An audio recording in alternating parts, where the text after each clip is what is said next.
ونستعينه ونستغفره ونؤمن به ونتوكل عليه ونعوذ بالله من شرور أنفسنا ومن سيئات أعمالنا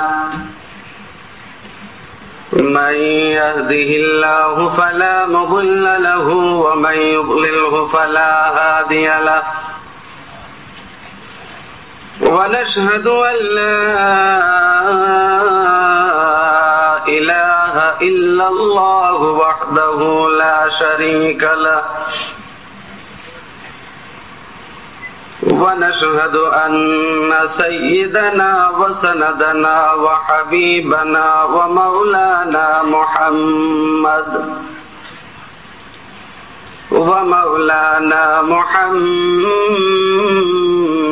عبده ورسوله صلى الله تعالى عليه وعلى آله وأصحابه وأزواجه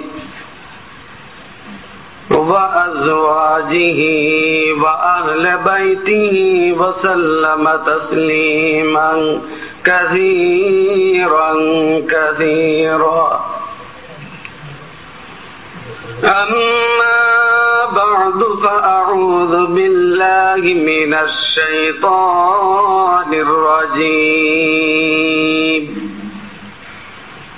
بسم الله الرحمن الرحيم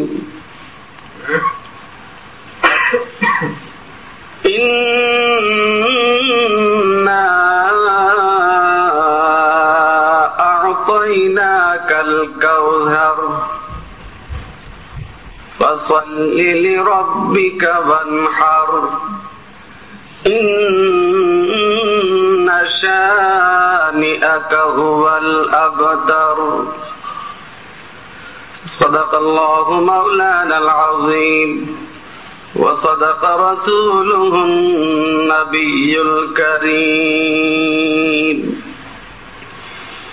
اللهم صل على محمد وعلى آل محمد كما صليت على إبراهيم وعلى آل إبراهيم إنك حميد مجيد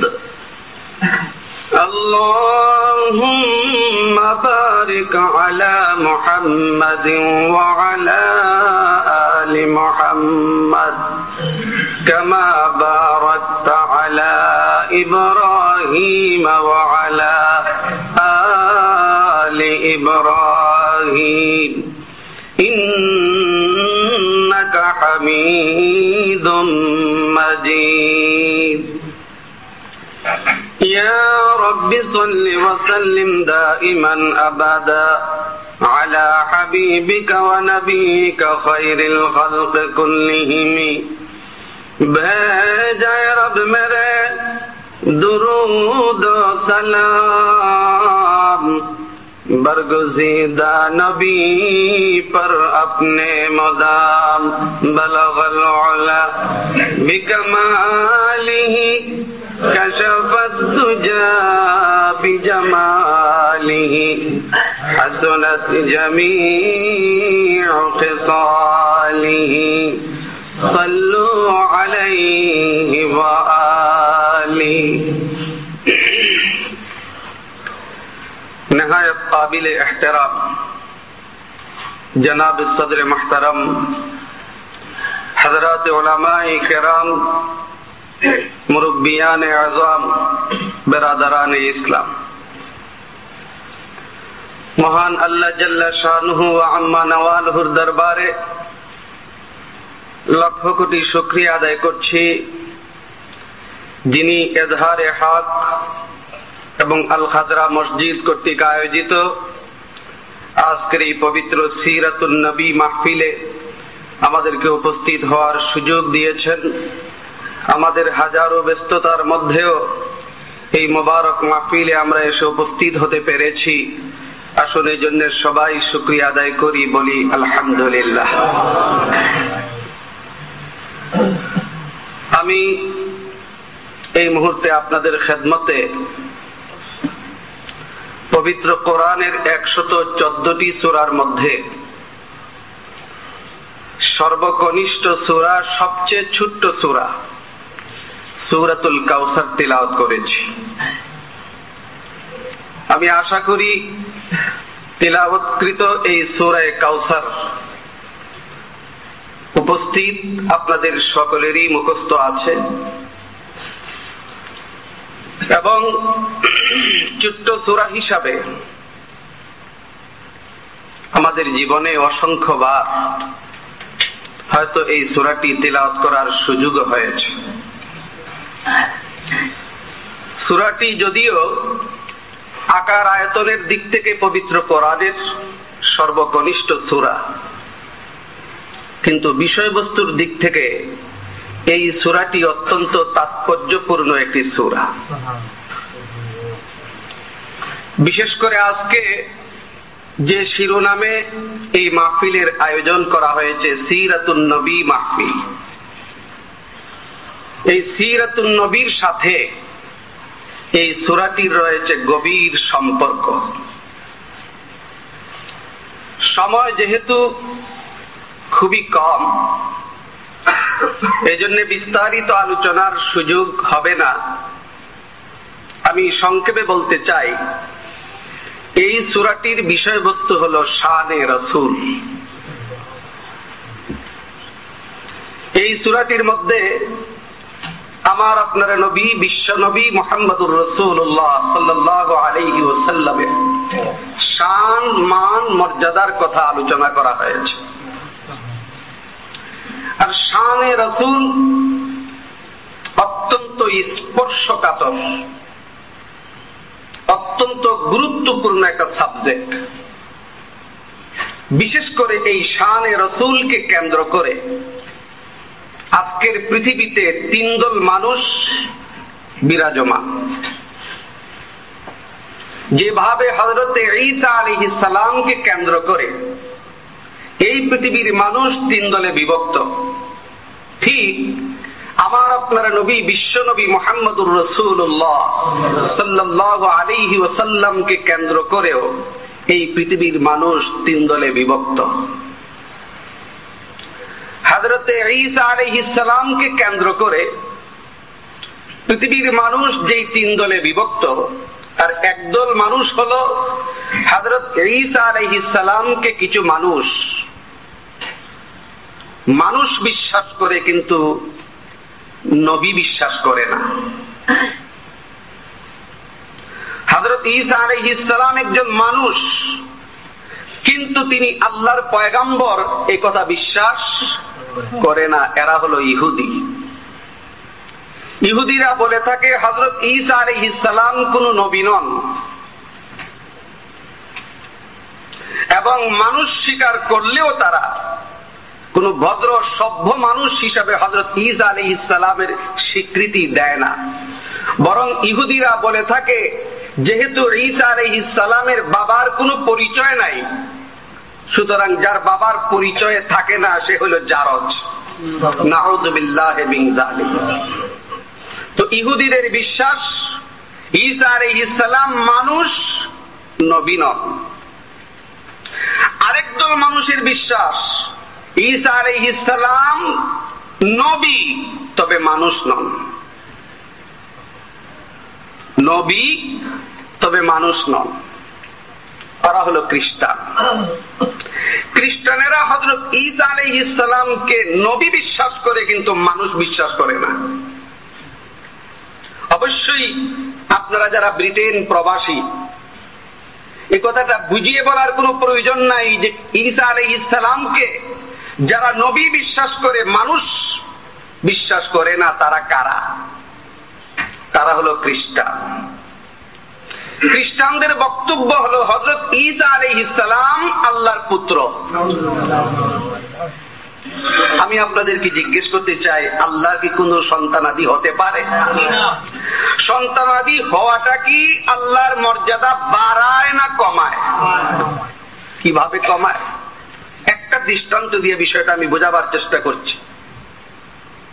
আল্লামা হাকিমুল ইসলাম কারি তৈয়ব সাহেব রহমতুল্লাহ আলাইহি, যিনি বিশ্ববিখ্যাত বিদ্যাপীঠ দারুল উলুম দেওবন্দের দীর্ঘদিন পর্যন্ত তিনি ভাইস চ্যান্সেলর ছিলেন, হযরতে হাকিমুল ইসলাম আল্লামা কারি তৈয়ব সাহেব রহমতুল্লাহ আলাইহি, তিনি তার কিতাবে লিখেছেন, দেওবন্দ মাদ্রাসারই পার্শ্বে একটা জায়গার নাম ছিল দেরাদুন।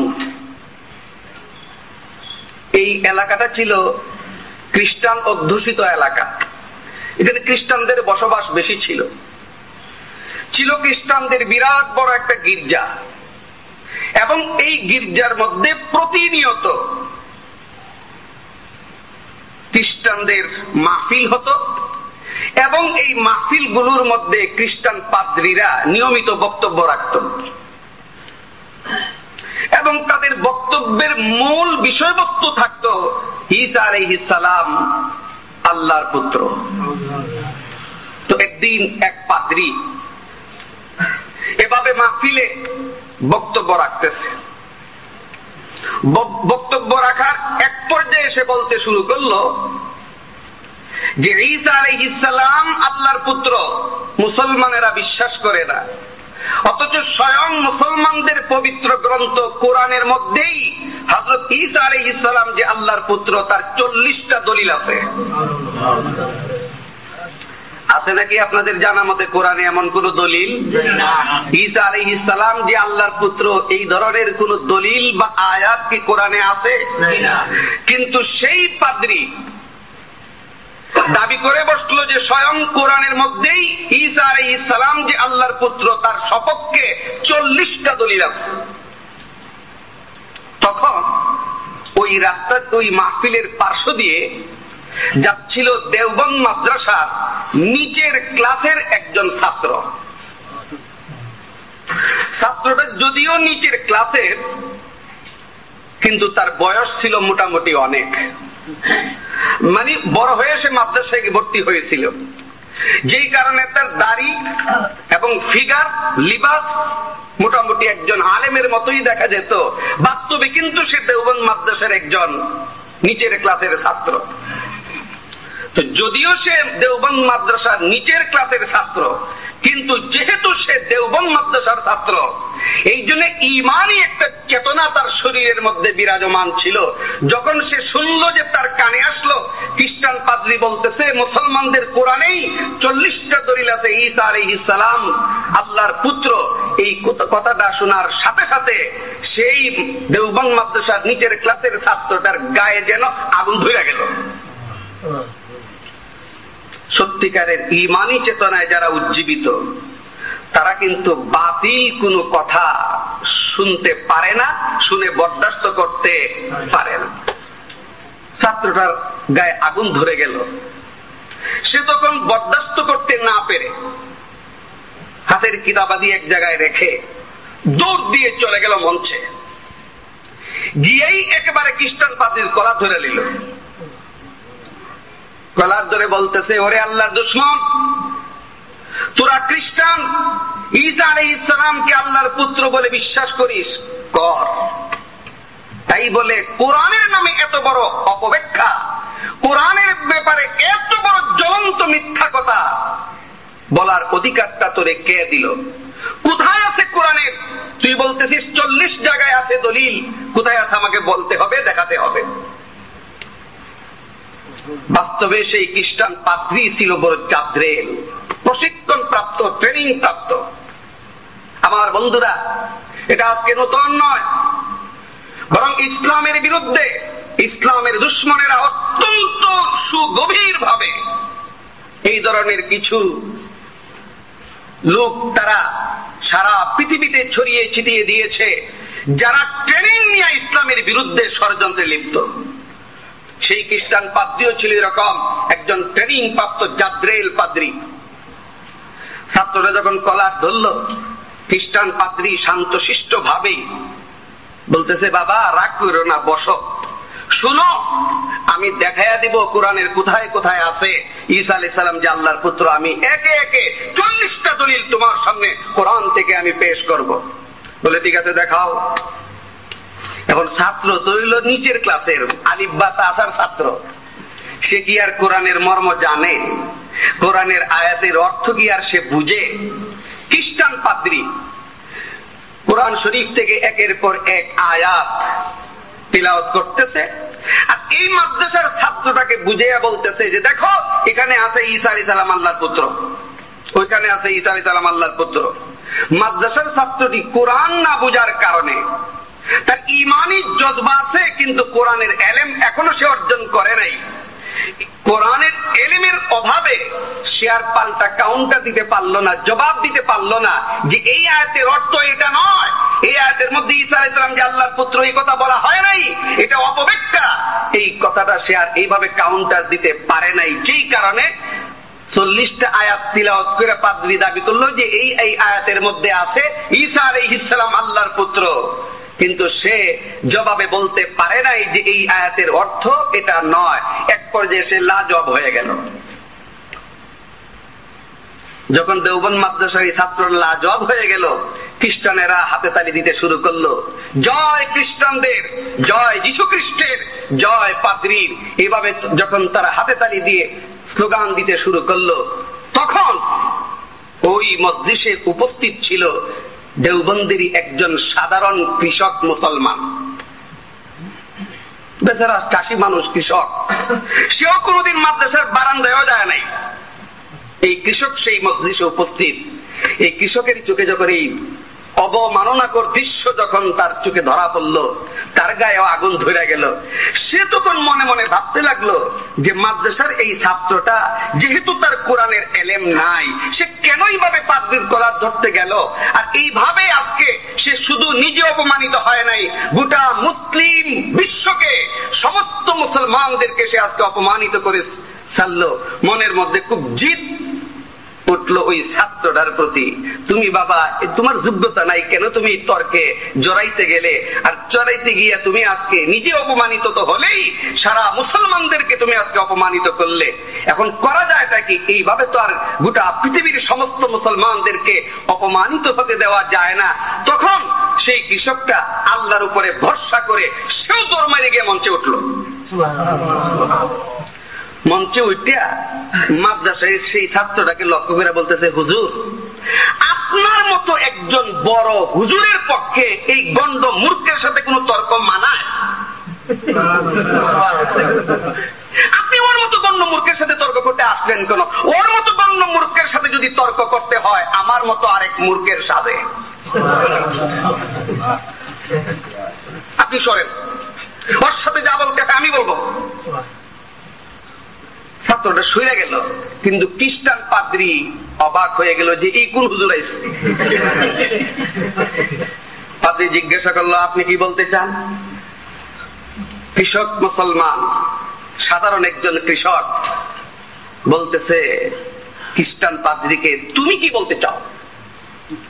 খ্রিস্টান পাদ্রী বলল যে আমি বলি ঈসা আলাইহিস সালাম আল্লাহর পুত্র। মুসলমান সেই সাধারণ কৃষক, সে বলল ঈসা আলাইহিস সালাম আল্লাহর পুত্র। কোথায় আছে? প্রমাণ কি? বলে স্বয়ং কোরআনে আছে 40টা দলিল। এবার মুসলমান কৃষক বলতেছে, কোরআনের কথা রাখো, কোরআন আমিও বুঝি না, আর তোমার কথাবার্তায় যা বুঝতে পারতেছি তুমিও বুঝো না। কোরআন রাখো, কোরআনের প্রয়োজন নাই, আমি আপাতত মেনে নিলাম ঈসা আলাইহিস সালাম আল্লাহর পুত্র, কোরআনের দলিল ছাড়াই আমি মানলাম।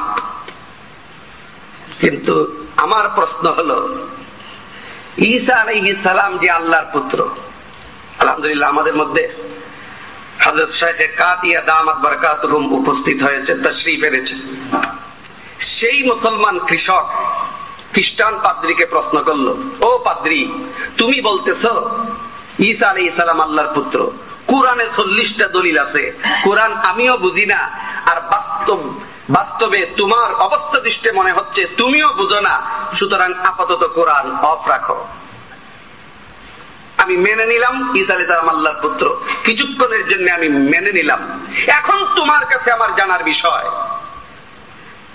হযরত ঈসা আলাইহিস সালামই কি শুধু আল্লাহর পুত্র, না ঈসা আলাইহিস সালাম ছাড়াও আল্লাহর আর কোন সন্তানাদি আছে?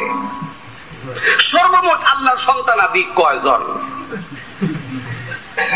খ্রিস্টান পাদ্রী জবাব দিল সংক্ষেপে একজনই, ঈসা আলাইহিস সালামই।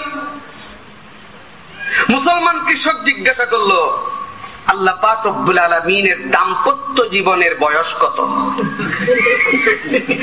আল্লাহ বিয়ে করছেন কবে, কোন সালে, কত বছর হয়েছে?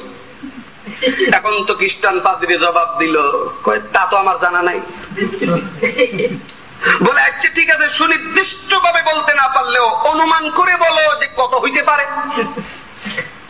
এবার খ্রিস্টান পাদ্রী বলল যে ধইরা নাও যে কোটি কোটি কোটি কোটি বছর। কৃষক মুসলমান বলল ঠিক আছে ধইরা নিলাম কোটি কোটি কোটি বছর। তাহলে কোটি কোটি কোটি বছরে আল্লাহ শুধুমাত্র একজন ছেলে জন্ম দিয়েছেন? বলে হ্যাঁ। এবার কৃষক সেই মুসলমান দারুল উলুম দেওবন্দের উলামায়ে কেরামের সুহবতি আফতা, সেই কৃষক বলতেছে, ও খ্রিস্টান পাদ্রী, কোটি কোটি কোটি বছরের দাম্পত্য জীবনে যদি আল্লাহ পাক রব্বুল আলামিন মাত্র একজন সন্তান জন্ম দিয়ে থাকেন, তাহলে শুনো, আমি বিয়ে করছি 24 বছর, আমার দাম্পত্য জীবনের বয়স 24। এই 24 বছরে আমি ফুলাবান জন্ম দিছি এই পর্যন্ত 12টা। আমার দাম্পত্য জীবনের বয়স 24, এই 24 বছরে যদি আমি 12টা সন্তান জন্ম দিতে পারি, কোটি কোটি বছর দাম্পত্য জীবনের বয়স যে আল্লাহ, সেই আল্লাহ মাত্র একজন সন্তান জন্ম দিয়েছেন। যে আল্লাহ কোটি কোটি বছরে একজন সন্তান জন্ম দিয়ে থাকেন, এমন অথর্ব, এমন বেকার খোদা তোমাদের খ্রিস্টানদের হতে পারে, আমাদের মুসলমানদের হতে পারে না। জোরে বলেন ঠিক না বেঠিক? কোটি কোটি বছরে যে আল্লাহ একজন সন্তান জন্ম দেয়, এমন অথর্ব খোদা কি আসলে মানুষের হইতে পারে? আল্লাহর সমস্ত গুণই হইল অসীম। সুতরাং সন্তান জন্ম দেওয়াটাও যদি আল্লাহর গুণ হয়ে থাকে, তাহলে তার সন্তান হবে অসংখ্য, অগণিত। এটাই যুক্তিসঙ্গত। কিন্তু সেই আল্লাহ কোটি কোটি বছরে যদি একজন সন্তান জন্ম দিয়ে থাকেন, এমন অথর্ব খোদা মুসলমানদের হতে পারে? যা হোক, আমি বলতেছিলাম ঈসা আলাইহিস সালামকে নিয়ে পৃথিবীর মানুষ 3 দলে বিভক্ত। এক দলে কই ঈসা আলাইহিস সালাম মানুষ, নবী না। আরেক দলে কই ঈসা আলাইহিস সালাম নবী, মানুষ না। আরেক দলে বিশ্বাস করে ঈসা আলাইহিস সালাম নবীও মানুষও। এরা কারা? আমরা মুসলমান। আমরা যেভাবে বিশ্বাস করি ঈসা আলাইহিস সালাম আল্লাহর পয়গম্বর, ঠিক তেমনি ভাবে আমরা বিশ্বাস করি হযরত ঈসা আলাইহিস সালাম মানুষও। কথা ঠিক কিনা? এবার আসেন, ঈসা আলাইহিস সালামকে কেন্দ্র করে যেভাবে পৃথিবীর মানুষ 3 দলে বিভক্ত, ঠিক আমাদের নবীকে কেন্দ্র করেও পৃথিবীর মানুষ 3 দলে বিভক্ত। একদল মানুষের দাবি আমাদের নবী মুহাম্মদুর রাসূলুল্লাহ সাল্লাল্লাহু আলাইহি ওয়াসাল্লাম মানুষ, নবী না। কি মানুষ? ধারণা আবু জেহেলের সাথে একবারে সেম সেম। আবু জেহেলদের দাবি যেমন ছিল মানুষ নবী হতে পারে না, নবী মানুষ হতে পারে না, আমাদের সমাজে একদল লোক আছে যারা নবীরে নবী মানে, মানুষ মানে না। মানুষ আবার নবী হয় কেমনে? আমি আপনাদেরকে জিজ্ঞাসা করতে চাই, মানুষের নবী মানুষ থেকেই হওয়া যুক্তি সঙ্গত, না মানুষের নবী জিন সম্প্রদায়ের মধ্য থেকে আসলে ভালোই তো? কি বলেন আপনারা? আচ্ছা, মানুষের নবী ফিরিস্তাদের মধ্য থেকে হইলে কি আরো ভালো হইতো না? ফিরিস্তাদের মধ্য থেকে যদি মানুষের নবী আসতেন, তাহলে মানুষের নবী ফিরিস্তা থেকে আসলে সেই নবী বলতেন চাউলের দাম বাড়ছে তো কি হইছে, আগামী 5 বছরের ভিতরে কেউ খাইবা না। নবী যদি ফিরিস্তা থেকে আসতেন, তাহলে তিনি 5 বছর না খাইলে তার কোনো সমস্যা ছিল না, তিনি এইরকম আইন জারি করতে পারতেন। কিন্তু আমরা পারতাম কিনা সেই আইন মান্য করে চলতে? তাহলে মানুষের নবী ফিরিস্তা হইলে আমাদের জন্য ভালো হইতো না খারাপ হইতো? স্বয়ং আল্লাহ পাক রব্বুল আলামিন নিজে বলেছেন, লাউ কানা ফিল আরদি মালাইকা, এই পৃথিবীতে মানুষ না হয়ে যদি ফেরেশতারা এই পৃথিবীতে বসবাস করত, আল্লাহ পাক রব্বুল আলামিন বলেন, তাহলে আমি ওই সমস্ত ফেরেশতাদের জন্য ফেরেশতার সম্প্রদায়ের মধ্য থেকেই নবী পাঠাইতাম। তাহলে বোঝা গেল কি, যেহেতু মানুষেরা এই পৃথিবীতে বসবাস করে, সুতরাং মানুষের নবী মানব সম্প্রদায় থেকে হওয়াটাই যুক্তিসঙ্গত, ঠিক না ঠিক? কিন্তু একদল মানুষ নবীর প্রতি অতি ভক্তি, অতি ভালোবাসা, অতি মহব্বত প্রদর্শন করতে গিয়ে বলে থাকে যে না, নবী মুহাম্মদ সাল্লাল্লাহু আলাইহি ওয়াসাল্লাম নবী, তবে মানুষ নন। আপনাদেরকে জিজ্ঞাসা করতে চাই, এরা হক না বাতিল? নবীকে যারা নবী মানবে, মানুষ মানবে না, এরা হক না বাতিল? কোন সন্দেহ আছে? আরেকদল মানুষ এই পৃথিবীতে আছে যারা মুহাম্মদ সাল্লাল্লাহু আলাইহি ওয়াসাল্লামকে নবীও মানে, মানুষও মানে। এরা কারা? এরা হইল, আমরা কইলে জবাব পরিপূর্ণ হবে না, এরা হইল সত্যিকারের আহলে সুন্নাত ওয়াল জামাতের আকীদায় যারা বিশ্বাসী। এখানে একটা শব্দ বাড়াইতে হইল কেন? সত্যিকারের আহলে সুন্নাত ওয়াল জামাত, এই সত্যিকার শব্দটা ব্যবহার করার প্রয়োজন কেন দেখা দিল? কারণ আহলে সুন্নাত ওয়াল জামাত নিয়েও টানাটানি। কথা ঠিক না বেটি? এই জন্য বলতে হলো যে সত্যিকারের আহলে সুন্নাত ওয়াল জামাতের আকীদায় যারা বিশ্বাসী, তারা বিশ্বাস করে মুহাম্মদ সাল্লাল্লাহু আলাইহি ওয়াসাল্লাম শ্রেষ্ঠ নবী। শ্রেষ্ঠ নবী হওয়া সত্ত্বেও তিনি একজন মানুষ। কথা ঠিক কিনা? এখন বলতে পারেন আমরাও মানুষ, নবীও মানুষ, এতে কি নবীর শান নষ্ট হয় না? নবীর অবমাননা হয় না? অনেকের গায়ে তো মাশাআল্লাহ আগুন ধরে যায়। আমি ব্রিটেনের কথা বলতে পারবো না, বাংলাদেশের অবস্থা, বিশেষ করে আমাদের সিলেটের অবস্থা এরকম। এক জায়গায় নবীরে মানুষ কইয়া এমন বিপদে পড়ছিলাম,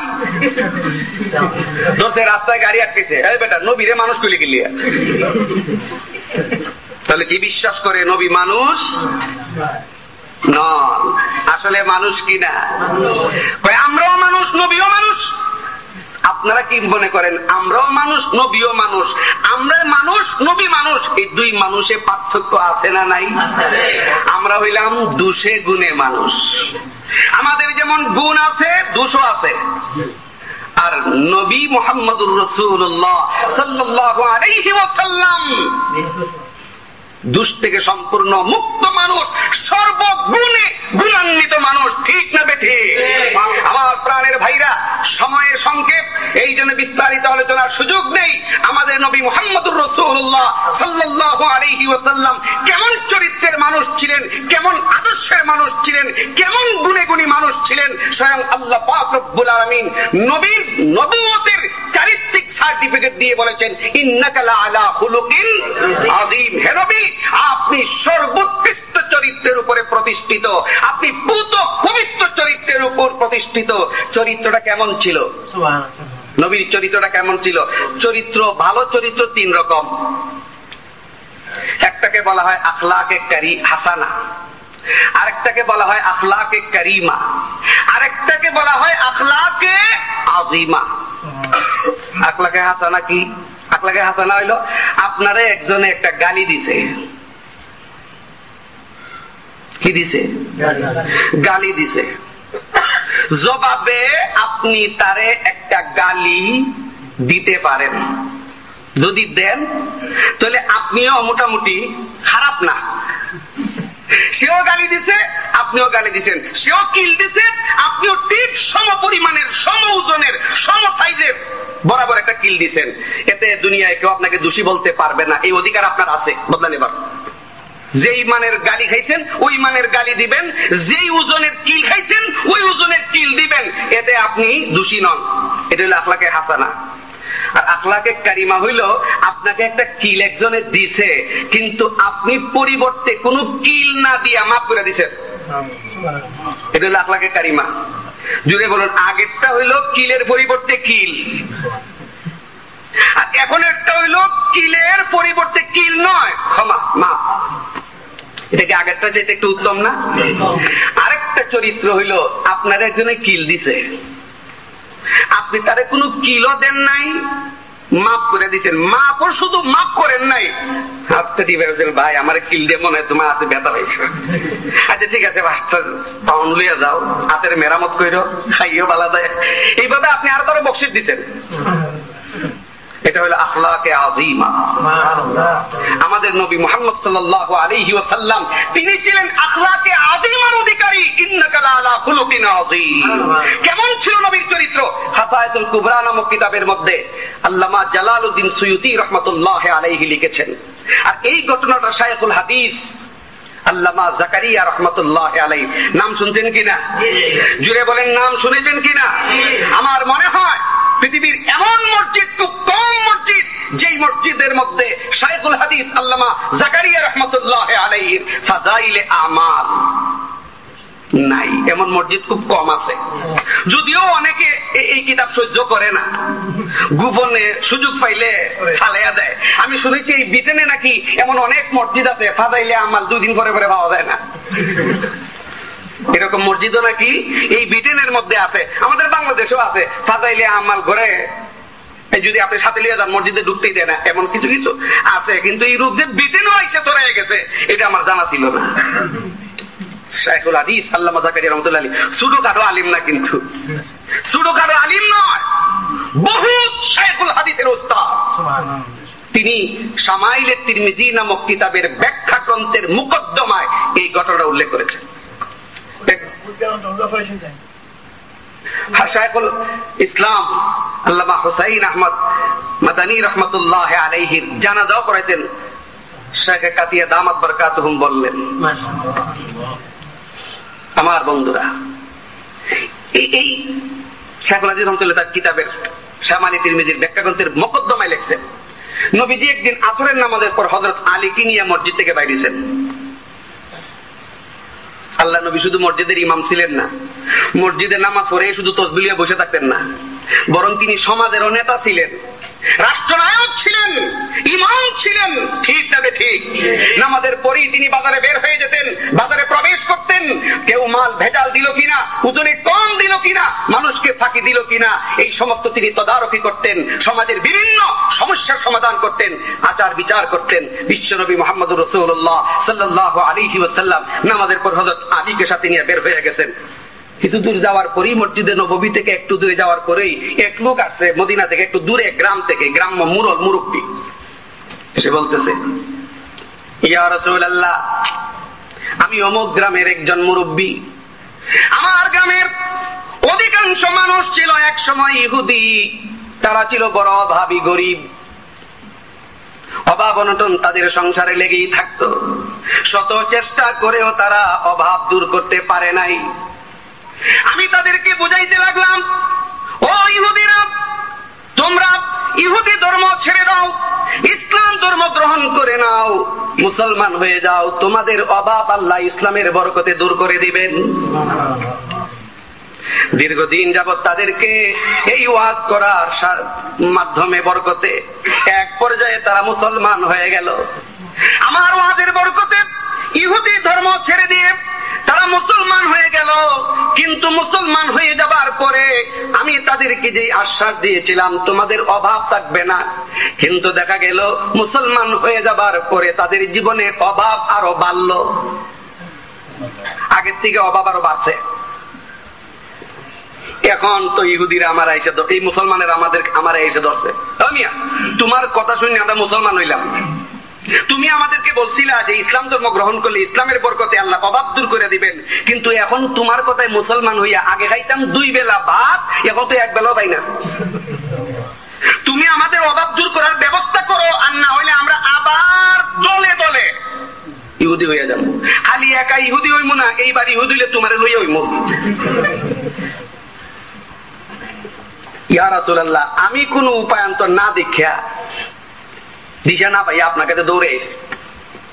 ইয়া রাসূলুল্লাহ, দয়া করে আমার গ্রামবাসীর অভাব দূর করার একটা ব্যবস্থা করে দেন, আর না হইলে অসংখ্য মানুষ আবার ইসলাম ধর্ম ছেড়ে দিয়ে ইহুদি হয়ে যাবে, ইহুদি ধর্মে চলে যাবে। কথাটা শুনিয়া নবীজির মাথা খারাপ হয়ে গেল, কি এতগুলি লোক ইসলাম ধর্ম ছেড়ে দিয়ে ইহুদি হয়ে যাবে? হতেই পারে না, কি করা যায়? হযরত আলী আলী ছিলেন তখন বায়তুল মালের গভর্নর, অর্থমন্ত্রীর দায়িত্বে বলতে পারেন। নবীজি হযরত আলীর দিকে তাকাইলেন, তাকে জিজ্ঞাসা করলেন, আলী, বায়তুল মালে রিলিফ দেওয়ার মতো, ত্রাণ দেওয়ার মতো কিছু আছে? হযরত আলী বললেন, ইয়া রাসূলুল্লাহ, আমারে বায়তুল মালের গভর্নর বানাইছেন ঠিকই, কিন্তু দায়িত্ব পাওয়ার পর থেকে এই পর্যন্ত আমি কোনো টাকা পয়সা চোখে দেখি নাই। নবীজির চেহারা তখন চিন্তিত হয়ে পড়ল, মলিন হয়ে গেল, চেহারার মধ্যে চিন্তার ভাব পড়ে গেল। নবীজি ধুম ধরে চিন্তা করতে লাগলেন কি করা যায় এই মুহূর্তে। ঠিক সেই মুহূর্তে একটা লোক আসলো। এই লোকটার নাম হইল আব্দুল্লাহ ইবনে সায়না। সে ইহুদি ধর্মের একজন বহুত বড় আলেম। আব্দুল্লাহ ইবনে সায়না আসলো, নাম হইল আব্দুল্লাহ ইবনে সায়না। আসছে নবীজির কাছে এসে বলতেছে, হে মুহাম্মদ সাল্লাল্লাহু আলাইহি ওয়াসাল্লাম, আপনার চেহারা এবং কথাবার্তা শুনে বুঝতে পেরেছি আপনি একটি মস্ত বড় সমস্যায় পড়েছেন। তো আপনার সমস্যার কথা অনুভব করে আমি স্বেচ্ছায় এগিয়ে এসেছি। অনুমতি দিলে আমি আপনাকে একটু সাহায্য করতে চাই। ইহুদি ধর্মের আলেম আব্দুল্লাহ ইবনে সায়না মুহাম্মদ সাল্লাল্লাহু আলাইহি সাল্লামকে সাহায্য করার প্রস্তাব দিল। এবার নবীজি চিন্তা করলেন, ইহুদি আমারে সাহায্য করতে চায়, সাহায্য করার প্রক্রিয়াটা কি জানা দরকার। তো তিনি জিজ্ঞাসা করলেন, তুমি আমাকে কিভাবে সাহায্য করতে চাও? সে তখন বলল, হে মুহাম্মদ সাল্লাল্লাহু আলাইহি সাল্লাম, আমার কাছে এই মুহূর্তে 40 মিসকাল স্বর্ণ আছে, আমি এই স্বর্ণগুলি আপনারে দিয়ে দিব। বিনিময়ে আপনি আমাকে 3 মাসের ভিতরে 40 মণ খেজুর দিবেন। আপনারে আমি দিব স্বর্ণ, আপনি আমারে 3 মাসের ভিতরে দিবেন 40 মণ খেজুর। আপনারা বলেন এই সিস্টেমে লেনদেন জায়েজ আছে কিনা? আগে কর, জায়েজ আছে কিনা? জোরে বলেন জায়েজ নাই? নবীজি দেখলেন সিস্টেম বৈধ, মেনে নিলেন। ঠিক আছে, দাও। ইহুদি আলেম আব্দুল্লাহ ইবনে সায়না 40 মিসকাল স্বর্ণ নবীজিরে দিল। কথা পাকাপাকি হইল, 3 মাসের ভিতরে 40 মণ খেজুর নবীজি তারে এই স্বর্ণের বিনিময়ে দিবেন। যাক, স্বর্ণ নিলেন, ইহুদি আলেম চলে গেল। নবীজি এই গ্রাম্য মুরলের হাতে দিয়া বললেন, যাও এই 40 মিসকাল স্বর্ণ নিয়ে তোমার গ্রামবাসীর মধ্যে ইনসাফের ভিত্তিতে বন্টন করো, আল্লাহ বরকত দিবেন, আমি আল্লাহর কাছে দোয়া করব এবং পরবর্তীতে আবার দেখা করো। চলে গেল গ্রাম্য মুরল, ইহুদি আলেম চলে গেল। নবীজিও তার প্রয়োজনে তিনি যেদিকে যাওয়ার ইচ্ছা ছিল সেদিকে চলে গেলেন। 3 মাস কয় দিনে হয়? 90 দিনে। 90 দিনের মধ্যে 87 দিন অতিবাহিত হয়ে গেছে, আর 3 দিন বাকি। কত হলো? 3 মাসের ভিতরে 40 মণ খেজুর। 87 দিন চলে গেছে, 3 দিন বাকি। নবীজি তার খেজুর দেবার সম্পূর্ণ ব্যবস্থা আয়োজন করে রাখছেন এক সাহাবীর বাড়িতে। শুধু 40 মণ খেজুর না, আর অনেক খেজুর নবীজির সংগ্রহে আছে। নবীজি 3 দিনের ভিতরে দিয়া দিবেন, নবীজির চিন্তা ভাবনা মনেও আছে সব। এমত অবস্থায় 87 দিনের দিন নবীজির একজন প্রিয় সাহাবী, এক বিশিষ্ট সাহাবী, মদিনা থেকে একটু দূরে ছিল তার বাড়ি, ওই সাহাবী মারা গেছেন। খবর পাইয়া আল্লাহর নবী সাহাবায়ে কেরামকে নিয়ে সেই সাহাবীর জানাজার নামাজে অংশগ্রহণ করার জন্য তার বাড়িতে গেছেন। জানাজার নামাজ পড়িয়া যখন মদিনার দিকে ফিরে আসতেছেন, প্রচন্ড রোদ, রুদ্রের কারণে চলা মুশকিল। আল্লাহ নবী সাহাবায়ে কেরামকে নিয়ে একটা গাছের ছায়ার নিচে বিশ্রামের জন্য বসছেন। চতুর্দিকে সাহাবায়ে কেরাম নবীজিকে ঘিরে বসে আছেন। ঠিক এমত অবস্থায় ওই আব্দুল্লাহ ইবনে সায়না ইহুদি আলেম নবীজিকে যে 40 মিসকাল স্বর্ণ দিয়েছিল দান, 40 মণ খেজুরের ভিত্তিতে, সেই আব্দুল্লাহ ইবনে সায়না আসছে। এসেই কোনো কথা নাই, বার্তা নাই, সাহাবায়ে কেরামের মধ্যখানে বসা আল্লাহর নবীর সামনে এসেই আব্দুল্লাহ ইবনে সায়না নবীজির কলার ধরে নিয়েছে। কার কলার ধরছে? কাদের সামনে ধরছে? যাদের সামনে ধরেছে তারা কেমন সাহাবী, কেমন আশিক রাসূল। আমার প্রাণের ভাইরা, ওই আব্দুল্লাহ ইবনে সায়না নবীজির কলার ধরে বলতেছে, ও মুহাম্মদ, 40 মিসকাল স্বর্ণ নিয়েছিলে, 40 মণ খেজুর দিবে বলে, কিন্তু আজকে 87 দিন চলে গেল, এখনো পর্যন্ত আমার খেজুর দাও নাই। ও মুহাম্মদ, তুমি না আব্দুল মুত্তালিবের নাতি? আব্দুল মুত্তালিবের বংশধরের একটা খাসলতি হলো, আব্দুল মুত্তালিবের বংশধরের একটা বৈশিষ্ট্য হলো কারো কিছু নিয়ে খেলে আর দিবার মনে থাকে না। চিন্তা করে দেখেন, একদিকে ধরছে নবীজির কলার, আবার বলতেছে তুমি তো আব্দুল মুত্তালিবের নাতি, ও তোমার দাদার বংশধরের খাসলতি হইলো কারোটা নিয়ে খাইলে আর দিবার মনে থাকে না। আমি জিজ্ঞাসা করতে চাই, সাহাবায়ে কেরামের কথা আপাতত অফ রাখেন, যদি আমাদের সামনে আমাদের নবী মুহাম্মদুর রাসূলুল্লাহ সাল্লাল্লাহু আলাইহি ওয়াসাল্লামের সাথে এরকম কেউ কোন দুর্ব্যবহার করে, আমরা কি করব? বসে বসে সুবহানাল্লাহ সুবহানাল্লাহ সুবহানাল্লাহ আস্তাগফিরুল্লাহ আস্তাগফিরুল্লাহ লা হাওলা লা হাওলা এগুলো করব না? আপনারা কি করতেন আগে কোন? হ্যাঁ, কিছু করতেন কিনা? আমার প্রাণের ভাইরা, আমি তো বিশ্বাস করি অলরামের মুসলমানের সামনে যদি আল্লাহ নবীর সাথে এরকম কেউ কোন দুর্ব্যবহার করে, একজন মুসলমান জীবিত থাকা সত্ত্বে আল্লাহ নবীর ওই দুশমন জীবিত যেতে পারবে না। ঠিক না বেটি? যুগে যুগে সত্যিকারের আশিকে রাসূলরা প্রমাণ করে দেখিয়ে দিয়েছে মুহাম্মদুর রাসূলুল্লাহ সাল্লাল্লাহু আলাইহি সাল্লামের সাথে বেয়াদবি করে এই পৃথিবীতে কেউ বাঁচতে পারে নাই। ঠিক না বেটি? আমার প্রাণের ভাইরা, ইতিহাস আমাদের সামনে সাক্ষী। 1927 ইংরেজিতে, তখন পাক ভারত উপমহাদেশে ছিল ব্রিটিশের শাসন। আপনারা তো ব্রিটিশ নাগরিক, ধরে নেন আপনাদেরই শাসন ছিল, ব্রিটিশের শাসন। ব্রিটিশের শাসন আমলে তখন 1927 ইংরেজিতে ভারতের রাজপাল নামক হিন্দুদের এক পান্ডা রঙ্গিলা রসুল নামে নবীজির শানে কটাক্ষমূলক হযরতে মা আয়েশা রাদিয়াল্লাহু তাআলা আনহার চরিত্রের উপরে কলঙ্ক লেপন করে একটা বই লিখেছিল রঙ্গিলা রসুল নামে। এই বই যখন প্রকাশ হলো ভারতে, ভারতের সমস্ত মুসলমানদের শরীরে যেন আগুন ধরে গেল। প্রতিবাদে বিক্ষোভে তারা ফেটে পড়লেন, এই রাজপালের বিরুদ্ধে মামলা দায়ের করলেন আদালতে। মুসলমানেরা সবসময় আইনের প্রতি শ্রদ্ধাশীল, তারা মামলা করলেন। কিন্তু মামলা সুপ্রিম কোর্টের জাস্টিস, নাম ছিল তার দিলীপ সিং। সেই দিলীপ সিং ছিল ইসলাম বিদ্বেষী। সে সম্পূর্ণ পরিকল্পিত ভাবে এই রাজপালকে বেকসুর খালাস দিয়ে দিল। বেকসুর খালাস দিয়ে দেবার পর মুসলমানদের শরীরে যেমন আগুনের মধ্যে ঘি পড়লে যে অবস্থা হয়, মুসলমানদের অবস্থা সেই অবস্থারূপ ধারণ করলো। তখন ছিলেন আল্লামা শাহ আতাউল্লাহ বুখারী রাহমাতুল্লাহি আলাইহি, ছিলেন হযরতে মুফতি কিফায়াতুল্লাহ রাহমাতুল্লাহি আলাইহি, ছিলেন হযরত মাওলানা সাঈদ রাহমাতুল্লাহি আলাইহি। এই ধরনের বড় বড় উলামায়ে কেরাম তখন প্রতিবাদ সভা এবং বিক্ষোভ মিছিলের ডাক দিলেন। সেই প্রতিবাদ সভায় আল্লামা শাহ আতাউল্লাহ বুখারী যখন জালাময়ী ভাষণ দিলেন, হযরতে শাহ আতাউল্লাহ বুখারীর জালাময়ী ভাষণে এক যুবক, তার নাম ছিল আলিমউদ্দিন অথবা ইলমউদ্দিন। সেই আলিমউদ্দিন নামক যুবক 17 থেকে 18 বছর বয়স। সে মনে মনে চিন্তা করলো, আজকে যদি নবীজির কলিজার টুকরা কাসিম, তয়্যিব, তাহেরেরা থাকতেন, আজকে যদি হযরতে হাসান আর হুসাইন থাকতেন, তাহলে এইভাবে তাদের নানা জান এবং তাদের বাবার উপরে এইরকম কলঙ্ক লেপন করে কোন বই লিখে কেউ জীবিত থাকতে পারত না। আমি গাজী আলিমউদ্দিন এই পৃথিবীতে থাকবো, আর এইভাবে নবীর চরিত্রের উপরে কলঙ্ক লেপন করে রঙ্গিলা রসুল নামে বই লেখা হবে। দুনিয়ায় বেঁচে থাকার সার্থকতাটা কি? সাথে সাথে পকেটে হাত দিল, পকেট থেকে বাইরে করে দেখলো যা আছে তা দিয়া মোটামুটি একটা চুরি কিনা যায় কিনা, একটা চুরি পয়সা আছে। চলে গেল প্রতিবাদ মিছিল থেকে বের হয়ে চলে গেল দোকানে গিয়ে একটা চুরি কিনলো।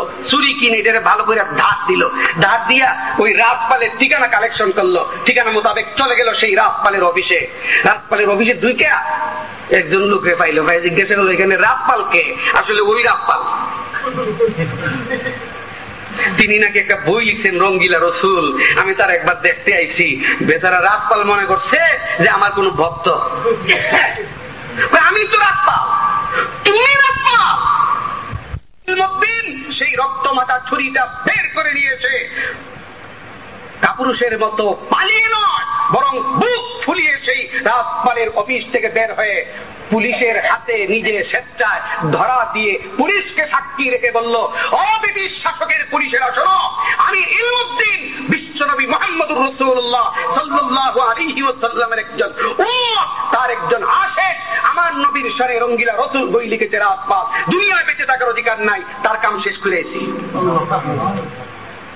পুলিশে তাকে আদালতে সাপোর্ট করলো, আদালত জবানবন্দি দিল, ইলমুদ্দিন স্বীকারোক্তি দিল, আমি স্বেচ্ছায় সজ্ঞানে ঠান্ডা মাথায় কারো প্ররোচনায় নয় আমি রাজপালকে হত্যা করছি।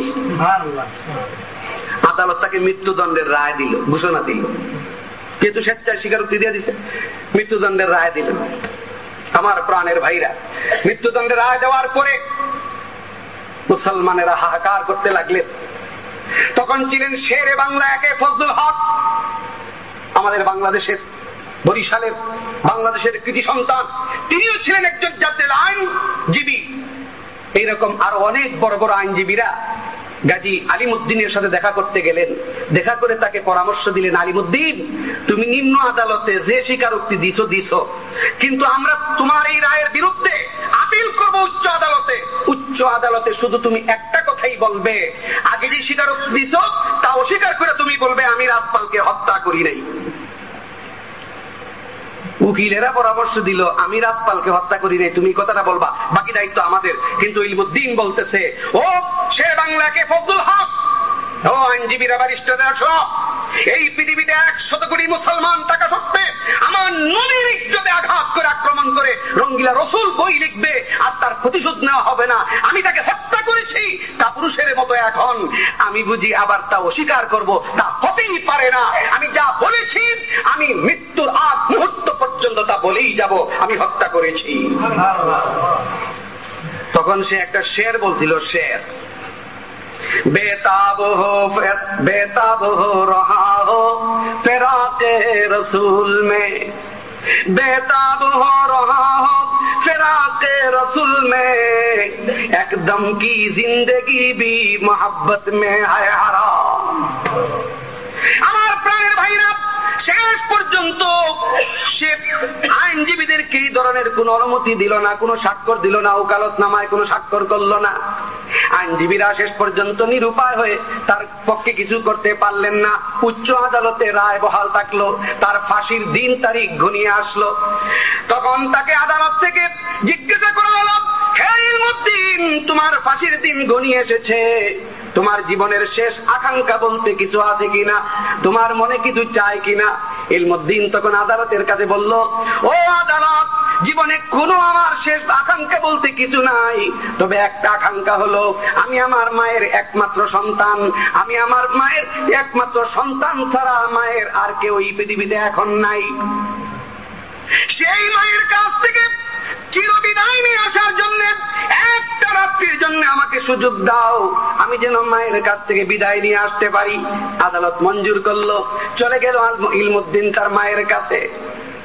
আমার বন্ধুরা, মা জননী সন্তানকে জীবনের শেষবারের মতো কাছে পেয়ে বুকে জড়িয়ে তিনি গালে চুমু খান, মুখে চুমু খান, কপালে চুমু খান, গলার সাথে জড়িয়ে ধরেন, বুকের সাথে জড়িয়ে ধরেন, বুকের সাথে জড়িয়ে ধরে ইলমুদ্দিনের মা ইলমুদ্দিনকে নিয়ে রাত্রিবেলা শুইছে। আমার বন্ধুরা, পরের দিন ফাঁসি হয়ে যাবে ইলমুদ্দিনের, কিন্তু ইলমুদ্দিনের চেহারার মধ্যে কোনো মলিনতা নাই, কোনো চিন্তার কোনো আভাস নাই। মায়ের তো ঘুম আসে না, মা বারবার ইলমুদ্দিনের চেহারার দিকে তাকায়। সারা রাত মা জননী সন্তানের চেহারার দিকে তাকিয়ে থাকে, চোখ থেকে অনবরত পানি পড়তেছে। মা জননী হঠাৎ করে তাকিয়ে দেখে ইলমুদ্দিন গভীর নিদ্রায় মগ্ন, কিন্তু চেহারার মধ্যে হাসি দেখা যায়। আশ্চর্য হয়ে গেল, কালকে ফাঁসি হবে আর আজকে মায়ের কাছে ঘুমাইয়া এইরকম আরামদায়ক ঘুম কেমনে ঘুমাইতে পারে, আবার ঘুমের মধ্যে হাসতেছে, কি অদ্ভুত ব্যাপার। মা জননী ছেলে যখন জাগ্রত হইলো জিজ্ঞাসা করলো, বাবা তোর কি জীবনের কোনো মায়া নাই? আমি মায়ের জন্যও কি তোর অন্তরে কোনো দয়া নাই? তুই যে এইভাবে ঘুমাইলি নিশ্চিন্ত মনে, আবার ঘুমের মধ্যে তোকে হাসতেও দেখলাম, ঘটনাটা কি? ইলমুদ্দিন জবাব দিয়ে বলতেছে, মা তোমার সাথে দেখা হবে হাসরের ময়দানে, কিন্তু হাসলাম যে কেন জানো? আমি স্বপ্নে দেখলাম আল্লাহর নবী হযরতে আবু বকর, ওমর, হযরতে উসমান, হযরতে আলী সহ অসংখ্য সাহাবায়ে কেরামকে নিয়ে আমাকে বলছেন, ইলমুদ্দিন তুমি চলে আসো, তোমার জন্য হাউজে কাউসারের পাড়ে দাঁড়িয়ে অপেক্ষা করতেছি। পরের দিন ফাঁসি হয়ে গেল। ঘটনা অনেক লম্বা। ফাঁসি হওয়ার পর মুসলমানেরা তার কাছে লাশ চাইলেন, এই আদালতের কাছে লাশ চাইলেন। ঠিক আছে, তোমরা ফাঁসি দিচ্ছ, কিন্তু লাশটা আমাদের মুসলমানদের কাছে দাও, আমরা মুসলমানি কায়দায় তারে মুসলমানের গুরুস্থানে যেন দাফন করতে পারি। আদালত লাশ দিল না। চিন্তা করলো আদালত, যদি এই মুহূর্তে লাশ দেই, হয়তো সেই লাশ নিয়ে মুসলমানেরা বিক্ষোভে ফেটে পড়তে পারে, আরেক বিশৃঙ্খলা সৃষ্টি হতে পারে। লাশ দিল না, তাদের নিজস্ব তত্ত্বাবধানে খ্রিস্টানদের গুরুস্থানে লাশ দাফন করলো। মুসলমানেরা আদালতে মামলা দায়ের করলেন লাশ পাওয়ার জন্য। আদালত গড়িমসি করতে লাগলো। সেই দিন তারিখ খালি কয়েক মাস পর পর দিন তারিখ দেয় শুনানির জন্য, ডেট দেয়। এদিকে তাকে দাফন করে ফেলা হয়েছে। আমার বন্ধুরা, 1 বছর নয়, 2 বছর নয়, 3 বছর ধরে মামলা চালিয়ে মুসলমানেরা শেষ পর্যন্ত আদালত থেকে রায় পাইলেন। আদালত রায় দিল, ঠিক আছে, লাশ মুসলমানদের হাতে দেওয়া হোক। কয় বছর পরে? 3 বছর পরে লাশ মুসলমানদের হাতে দেওয়া হোক। এই রায় পাওয়ার কোন সার্থকতা আছে? খ্রিস্টানেরা হাসে, হিন্দুরা হাসে, বিধর্মীরা হাসে, ওরে মুসলমান 3 বছর মামলায় লড়লা, এখন লাশ পাইলেই কি আর না পাইলেই কি, কবর খুঁড়ে তো কিছুই পাইবা না। কিন্তু মুসলমানেরা এই রায় পাওয়ার পরে সদল বলে গেলেন সেই আলিমুদ্দিনের কবরের পাশে। সবাই হাসে, খ্রিস্টানেরা হাসে, সবাই কিলকিলে হাসে। হায়রে বুকার দল মুসলমানেরা, 3 বছর পরে গুরুস্থানে গিয়ে কোনো লাভ হবে? কবর খুঁড়ে কোনো লাভ হবে? কিন্তু মুসলমানেরা বিশ্বাস করে শহীদের লাশ কোনোদিন মাটি খেতে পারে না। এই বিশ্বাস নিয়ে তারা যখন সেই ইলমুদ্দিনের লাশে কবর যখন খুললেন, মাটি যখন সরাইলেন, আমার বন্ধুরা, আমার এক উস্তাদ মৌলভী বাজার দারুল উলুম মাদ্রাসার শাইখুল হাদিস ছিলেন, এখন তিনি সিলেটে আছেন, দারুস সালামে তিনি হাদিস পড়ান, হযরত মাওলানা মকবুল হুসাইন দামাত বারাকাতুহুম, তিনি বলেছেন, তিনি পাকিস্তান লেখাপড়া করেছেন, তিনি পাকিস্তানের লোকদের কাছ থেকে জেনেছেন, যখন তারা মাটি সরাইবার পরে দেখা গেল ইলমুদ্দিনের লাশ এমন তাজা অক্ষত অবস্থায় আছে, তার চেহারার দিকে তাকিয়ে মনে হচ্ছে যেন মুস্কি মুস্কি হাসতেছে, আর লাশের অবস্থা দেখে মনে হলো যেন আজকেই তাকে দাফন করা হয়েছে। এরপরে সেই ইলমুদ্দিনের লাশ নিয়ে এসে মুসলমানেরা জানাজার নামাজ পড়ল। ভারতের ইতিহাসে ইলমুদ্দিনের জানাজার চেয়ে আর বড় কোন জানাজা তখনকার সময় হয় নাই। তাহলে এখনো আশিকে রাসূলরা আছে না নাই? আমাদের সামনে যদি নবীর চরিত্রে কেউ এরকম আক্রমণ করে, নবীর ইজ্জতের উপর যদি আক্রমণ করে, আমরা কি বসে থাকবো? এবার আসেন সাহাবায়ে কেরাম কেমন আশিকে রাসূল ছিলেন। লাম ইয়াকুন শাখসুন আহাব্বা ইলাইহিম মির রাসূলিল্লাহি সাল্লাল্লাহু আলাইহি ওয়াসাল্লাম। সাহাবায়ে কেরামের কাছে আল্লাহর নবীর চেয়ে প্রিয় কোন মানুষ এই জগতে আর ছিল? সেই সাহাবায়ে কেরামের সামনে আব্দুল্লাহ ইবনে সায়না কলার ধরে লিছে। কি মনে করেন আপনারা সাহাবায়ে কেরামের অবস্থাটা কি রকম হইছে? আর সেখানে হযরত উমরের মতো মুসলমানও হাজির। হযরত উমর তো বাঘ পাখির মতো লাফ দিতেন, লাফ দিয়া ওই আব্দুল্লাহ ইবনে সায়নার কলা ধরছেন, ধরে বলতেছেন, ওরে আল্লাহর নবীর দুশমন, সাহস তো তোর কম নয়, আমাদের সামনে নবীজির সাথে এইরকম দুর্ব্যবহার, কলার ধরে তুই নবীজির বংশ নিয়ে কটাক্ষ করলি, তোরে এই মুহূর্তে জীবন্ত কবর দিলেন। আমার প্রাণের ভাইরা, সিরাতুন নবী আজকের এই সম্মেলনের নাম। চিন্তা একটু গবেষণা করে দেখুন, একটু বিবেচনা করে দেখুন, কেমন ছিল আমার নবীর সিরত, কেমন ছিল আমার নবীর আদর্শ, কেমন ছিল আমার নবীর চরিত্র। আজকের যুগের কোন নেতা নেত্রী যদি হতো, আর এইভাবে নেতা নেত্রীর সাথে দুর্ব্যবহার করার পরে যদি কোনো কর্মী নেতা নেত্রীর পক্ষে এগিয়ে যদি আসতো, তাহলে আজকের যুগের নেতা নেত্রীরা কি বলতো তার কর্মীরে? বলতো এখনো কবর দেশ নাই। কিন্তু ইনসাফের মূর্ত প্রতীক রাহমাতুল লিল আলামিন মুহাম্মদুর রাসূলুল্লাহ সাল্লাল্লাহু আলাইহি ওয়াসাল্লাম খুলুকে আযীমের অধিকারী, শ্রেষ্ঠ চরিত্রের অধিকারী, তিনি হযরত উমরকে ধমক দিয়ে বললেন, হে উমর, তুমি কেন তার কলার ধরতে এসেছো? ছেড়ে দাও তার কলার। তুমি কেন এখানে ইন্টারফেয়ার করতে আসছো, তুমি অনধিকার চর্চা করতে আসছো কেন? তোমার তো কোনো ব্যাপার এখানে নয়, ব্যাপার আমার সাথে তার ব্যাপার। আমি ঋণী আর সে পাওনাদার, পাওনাদারের অধিকার আছে কিছু বলার, হয়তো সে একটু বাড়িয়ে বেশি করে বলে ফেলেছে, এই জন্য তুমি তো এখানে হস্তক্ষেপ করার কোনো অধিকার নাই। উমর তাড়াতাড়ি তার কলার ছেড়ে দাও। উমর বললেন, ইয়া রাসূলুল্লাহ, খালি একটু চোখটা বন্ধ করেন, ওর কামড়া সাইরালাই। নবীজি বলেন, উমর সাবধান, কলার ছাড়ো, তাকে ছাড়ো। হযরত উমর দাঁতে দাঁতে কিটিমিটি খাইতেছেন। ইয়া রাসূলুল্লাহ, একটু সুযোগ খালি দেন, ওর একটা দুলাই দিয়া লই।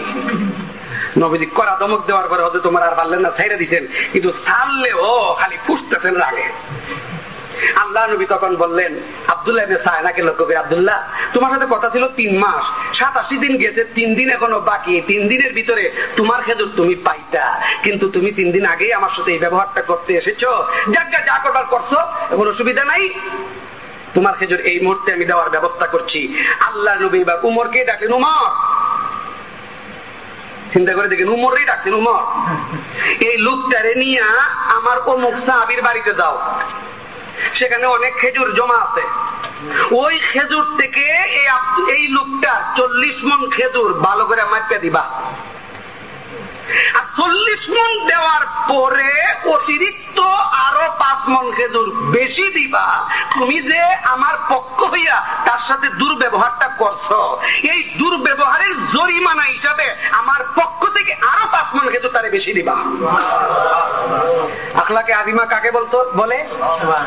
কেউ যদি দুর্ব্যবহার করে, দুর্ব্যবহারের জবাব দুর্ব্যবহার দিয়া দেয় না, মাপ তো করে করেই উল্টা আরো বকশিশ দেয়। মুহাম্মদুর রাসূলুল্লাহ সাল্লাল্লাহু আলাইহি ওয়াসাল্লামের সাথে যে আচরণ করেছে আব্দুল্লাহ ইবনে সায়না, নবীজি তারে মাফ করে দিয়েছেন। উমরে ডাকতে বলতেছেন, তার খেজুর দিয়া দাও, আর অতিরিক্ত 5 মণ বেশি দিবা। এখন হযরত উমরের মিজাজ তো এমনিতেই গরম, এরপরে যখন আবার সেই উমরে নবীজি দায়িত্ব দিয়েছেন, কিন্তু ওইখানে অস্বীকার করার কোনো উপায় নাই। হযরত উমরের দাঁতে দাঁতে কিটিমিটি খাইতেছেন ঠিকই, কিন্তু করার কোনো উপায় নাই। তিনি তারে বললেন, আব্দুল্লাহ ইবনে সায়না, এই বেটা আয়, তোর বস্তা বালিশ লই আয়। এবার আব্দুল্লাহ ইবনে সায়না হযরত উমরের পিছনে পিছনে যাইতেছে। হযরত উমর তার সাথে কোনো কথা নাই, বার্তা নাই, কথা বন্ধ। এমত অবস্থায় হযরতে ওমর ফারুক রাদিয়াল্লাহু তাআলা আনহু ওই সাহাবীকে নিয়ে ওই আব্দুল্লাহ ইবনে সায়নাকে সেই সাহাবীর বাড়িতে গেছেন, গিয়া বেটা বস্তার মুখ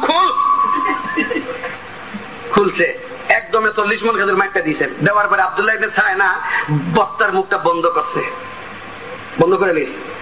হযরত উমর চোখ লাল করে বললেন, বস্তার মুখ বন্ধ করলি কেন? শুনস নাই নবীজি বলছেন তোরে বলে আরো 5 মণ দিতে হইব?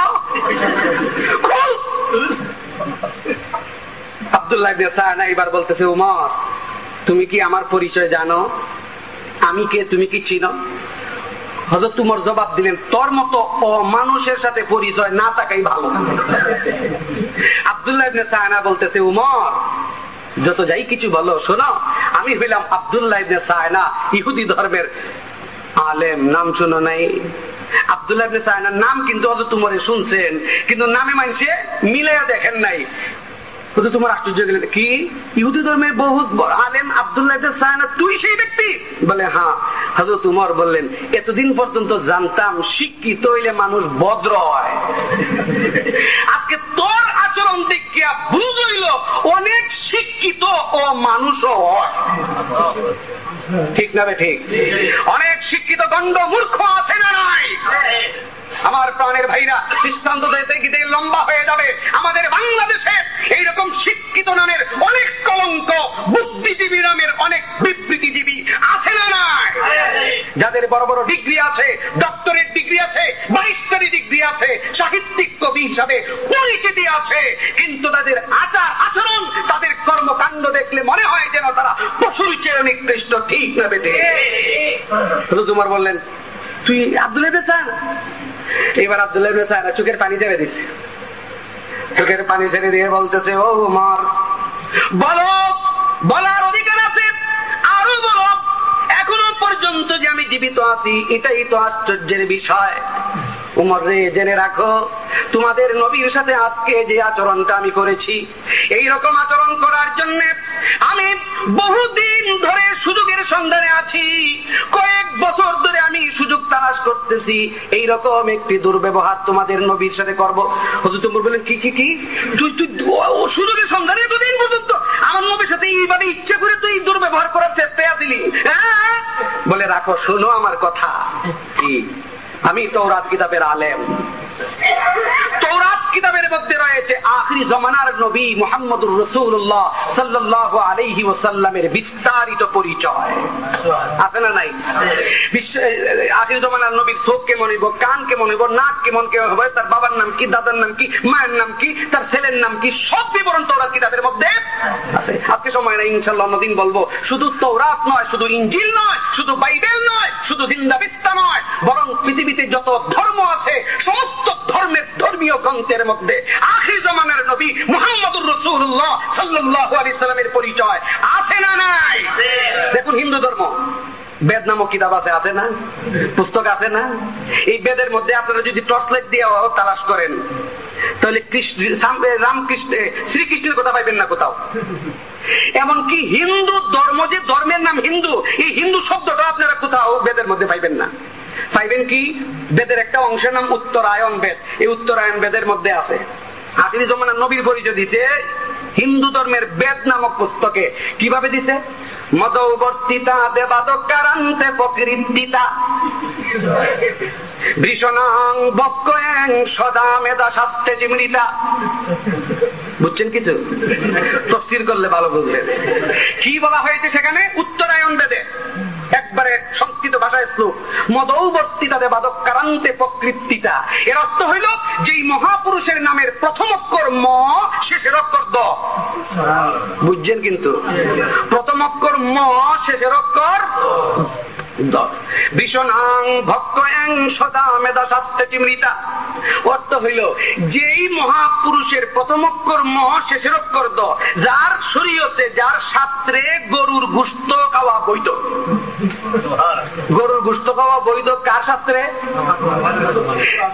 বেদের মধ্যে বলা হচ্ছে ওই মহাপুরুষকে যদি ও জগতের মানুষ তোমরা পাও, সেই মহাপুরুষের অনুসরণ করো। আরেকটা অংশের নাম হলো সামবেদ। সামবেদের মধ্যে কি আছে? লা ইলাহা হরতি পাপম ইল্ল ইলহা পরম পদম জন্ম বৈকুণ্ঠ পর অপরিণতি তো জপনাম মুহাম্মাদম। সামবেদে, এটা বুখারী শরীফের হাদিস না কিন্তু, কুরআন শরীফের আয়াত না। এটা হিন্দু ধর্মের গ্রন্থ বেদের শাম নামক পার্টে আছে। লা ইলাহা হরতি পাপম ইল্ল ইলহা পরম পদম জন্ম বৈকুণ্ঠ পর অপরিণতি তো জপনাম মুহাম্মাদম। অর্থ হইল যদি তোমার পাপ মোচন করতে চাও, লা ইলাহা ছাড়া উপায় নাই। আর যদি জন্ম পরবর্তী জীবনে মুক্তি পেতে চাও, মুহাম্মদুর রাসূলুল্লাহর নাম জপা ছাড়া উপায় নাই। এই জন্য আপনারা লক্ষ্য করলে দেখবেন, হিন্দুরা যখন সক্রাতের মধ্যে আক্রান্ত হয়, যায় যায় যখন অবস্থা, হিন্দুরা তখন ঠাকুর ডাকে। ঠাকুরে তখন কানে কানে মন্ত্র পড়ায়। মন্ত্রটা কি পড়ায়? এইটাই পড়ায়, বেটা যা করবা করছ, 33 কোটি আর 32 কোটি 36 কোটি যা করবা করছ, একটাও কামে আইব না। যদি কামে আয়, লা ইলাহাই কামে আইব। তাড়াতাড়ি পড়, লা ইলাহা হরতি পাবম ইল্লু ইলহা পরম পদম জন্ম বৈকুণ্ঠ পর পরিণতি তো জপনাম মুহাম্মাদম। এই জন্য সক্রাতে এই মন্ত্র পড়ার পরে যদি বাই চান্স ঘটনাক্রমে কোনো হিন্দু বাচ্চা যায়, হিন্দুরা সরাসরি আর করে না, কোনো ওরা তো মুসলমান বানাইলিছিলাম। শুধু তাই নয়, আরেকটা অংশের নাম আছে ঋগ্বেদ। এই ঋগ্বেদের মধ্যে আছে হুথার্মিন্দ্র হুথার্মিন্দ্র হুথার্মিন্দ্র মহাসুরিন্দ্র এল্লং জ্যেষ্ঠং শ্রেষ্ঠং মহাল্লম। এইভাবে পুরা একবারে হিন্দু ধর্মের সমস্ত গ্রন্থের মধ্যে, মহাভারতের মধ্যে, গীতার মধ্যে মুহাম্মদ সাল্লাল্লাহু আলাইহি সাল্লামের পরিচয় আছে। বাইবেলের মধ্যে, জিন্দাবিস্তার মধ্যে, ত্রিপিটকের মধ্যে মুহাম্মদ রাসূলুল্লাহর কথা আছে। তো ওই আব্দুল্লাহ ইবনে সায়না বলতেছে, আমি তাওরাতের আলেম, তাওরাত কিতাব আমি যখন পড়ি, মুহাম্মদ রাসূলুল্লাহর পরিচয় আমি পাই। এই পরিচয়গুলো একটা একটা করে আমি তোমাদের নবীর চরিত্রের সাথে, জীবনের সাথে আমি মিলিয়ে দেখবার চেষ্টা করেছি। তাওরাত কিতাবে যত পরিচয় আছে আখিরি জামানার নবীর, সমস্ত পরিচয় আমি একটা একটা করে মিলাইয়া ঠিক হুবহু তোমাদের নবীর চরিত্রে পাইছি। কিন্তু একটা পরিচয় আমি পরীক্ষা করবার সুযোগ পাই নাই, সেটা হলো তাওরাত কিতাবের এক জায়গায় আছে আখিরি জামানার নবীর চরিত্র হবে এমন, তার সাথে যতই দুর্ব্যবহার করা হবে না কেন, তিনি কখনো দুর্ব্যবহারের জবাব দুর্ব্যবহার দিয়া দিবেন না। দুর্ব্যবহারের জবাব দুর্ব্যবহার দিয়া দিবেন না। আজকের মাহফিলের প্রধান আকর্ষণ আল্লামা অলিপুরি দামাত বারাকাতুহুম ইতিমধ্যে ইনশাআল্লাহ আমাদের মাঝে এসে গেছেন। আমাকে আরো 10 মিনিট সময় বলা আছে, বাকি আছে। তো ইনশাআল্লাহ আমি এই 10 মিনিটের ভিতরে আমার কথা শেষ করার চেষ্টা করব। অবশ্যই আমি এখনই শেষ করে দিতাম, কিন্তু এরপরে যেহেতু 10 মিনিটের কথা কর্তৃপক্ষের পক্ষ থেকে বলা হয়েছে, এই জন্য আমি 10টা মিনিটের মধ্যে থেকে কয়েক মিনিট সময় নেবার চেষ্টা করছি। আমার প্রাণের বাড়ি আব্দুল্লাহ ইবনে সায়না বলতেছে, সবই আমি মিলে ঠিক ঠিক মতো তোমাদের নবী মুহাম্মদ সাল্লাল্লাহু আলাইহি ওয়াসাল্লামের জীবনে পাইছি, কিন্তু একটা পরীক্ষা আমার করা হয় নাই। তৌরাতে আছে আখিরি জামানার নবী এমন ধৈর্যশীল হবেন, তার সাথে যতই দুর্ব্যবহার করা হবে না কেন তিনি দুর্ব্যবহারের জবাব গালির জবাব গালি দিয়া, দুর্ব্যবহারের জবাব দুর্ব্যবহার দিয়া কখনো তিনি দিবেন না। এই জিনিসটা আমার পরীক্ষা করার কোনো সুযোগ হচ্ছিল না। এই জন্য আমি সুযোগের সন্ধানে ছিলাম যে তোমাদের নবীর সাথে এমন একটি স্পর্শকাতর সময়ে এমন একটা দুর্ব্যবহার করব, জীবনের ঝুঁকি নিয়ে আমি সেই দুর্ব্যবহারটা করার অপেক্ষায় ছিলাম। আমি জানি 30 দিনের এই 3 মাসের ভিতরে আমার খেজুর আমার বাড়িতে পৌঁছে যাবে, এটা আমি ভালো করে জানি। খেজুর পৌঁছে গেলে তো আমার মকসুদ হাসিল হবে না। এই জন্য আমি ওই সাহাবী মারা গেছে এই খবর পাইয়া চিন্তা করলাম এই আজকের দিনেই এই ব্যবহারটা করা আমার সবচেয়ে যুক্তিসঙ্গত হবে।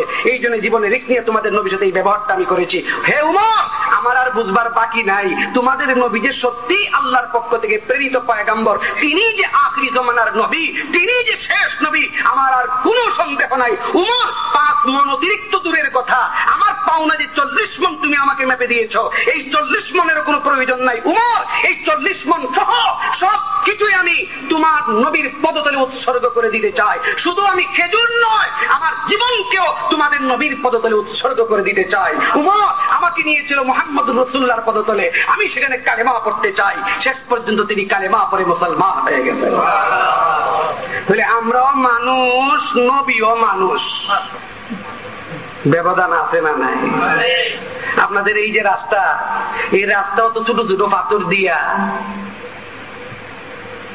ঢালাই দিছে, পাথর না এগুলি, স্টোন না স্টোন।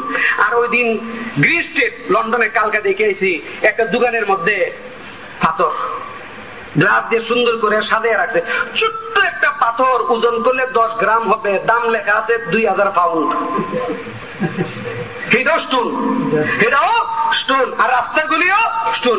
এইবার আপনারা কোন এইটুকুন বিবেক বুদ্ধি জ্ঞান যাদের নাই, পাথর বললেই যারা পাথর কইছো তুমি, হিডো পাথর, হিডো পাথর, কিন্তু পাথর হলেও রাস্তার পাথর আর ওই সেই গ্রিন স্ট্রিটের পাথর যেমন এক নয়, ঠিক মুহাম্মদুর রাসূলুল্লাহ সাল্লাল্লাহু আলাইহি ওয়াসাল্লাম সহ দুনিয়ার সমস্ত আম্বিয়া কেরাম মানুষ, আমরাও মানুষ, কিন্তু মানুষ হইলেও এক নয়।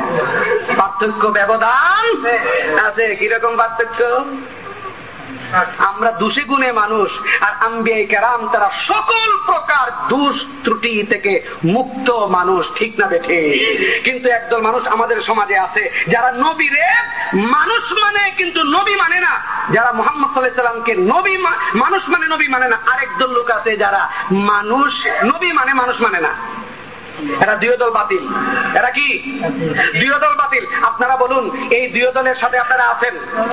নবীদের মুহাম্মদ সাল্লাল্লাহু আলাইহি ওয়াসাল্লাম যারা মানুষ কয়, নবী কয় না, আবার নবী কয় মানুষ কয় না, এই দুই দলের কোন দলের সাথে আপনারা শুনি? তাহলে মুহাম্মদ সাল্লাল্লাহু আলাইহি ওয়াসাল্লাম আল্লাহ পাক স্বয়ং নবীজির জবান দিয়া কোরআনের ভাষায় বলাইয়া দিয়েছেন। জগতের মানুষকে আল্লাহ ভালো করে জানেন যে 1500 বছর পরে এরকম একদল আবিষ্কার হইব যারা নবীরে মানুষ বলতে রাজি হবে না। এই জন্য আল্লাহ বলে দিয়েছেন, ও নবী আপনি এখনই বলে দেন, কুল, আপনি বলেন ইন্নামা আনা বাশারুম মিসলুকুম ইউহা ইলাইয়া। আল্লাহ কোরআনের মধ্যে নবীর জবান দিয়া বলাইয়া দিয়েছেন কিনা? এরপরও নবীরে মানুষ বলতে কোনো সমস্যা আছে?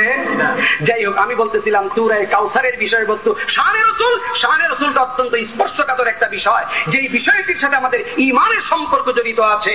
ঈসা আলাইহিস সালামকে নিয়ে যেভাবে পৃথিবীর মানুষ 3 দলে বিভক্ত, মুসলমান এই আল্লাহর নবীকে নিয়ে, আমাদের নবীকে নিয়ে মানুষ 3 দলে বিভক্ত।